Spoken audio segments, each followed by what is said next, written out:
في هذا الحفل المبارك، حفل التكريم الذي نجتمع فيه هذا اليوم عرفانا بالجميل والتقدير للجهود الصادقة والعطاء المتميز. أيها الإنسان وعدا لن نكف عن العطاء، لن تجف منابع الإحسان ما بقي الوفاء. تفتح الأبواب أملا، كل صعب صار سهلا. سلني من أين استقينا عزمنا، من هنا من صميم القلب ينبض حلمنا.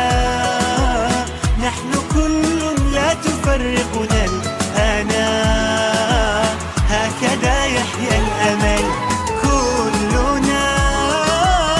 أينما كنا مهم دورنا، والعطاء يفاخر الدنيا بنا.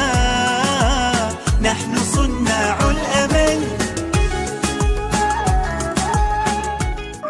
طبعا 7 سنوات مضت، هي 7 سنوات مرت طبعا بسرعة كبيرة.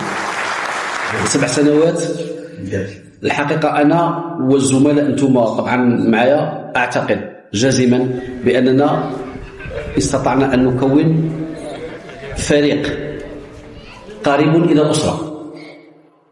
هو فريق ولكنه أقرب إلى الأسرة. شكرا على حضوركم، شكرا على مشاعركم، شكرا على الأخوة اللي كانت بيننا وما زال وستبقى بإذن الله تعالى. أنا ما زلت أعتبر نفسي واحدا من أسرة ثانوية عوادي عبد القادر.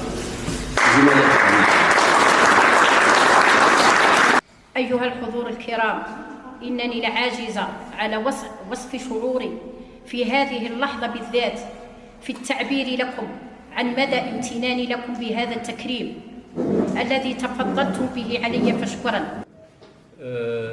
أولا السيدة عتاوية جزاها الله خير الجزاء هي مرأة حاضنة للناس جميعا، مرأة طيبة تركت أثر طيب، ونسأل الله سبحانه وتعالى لها الصحة والعافية.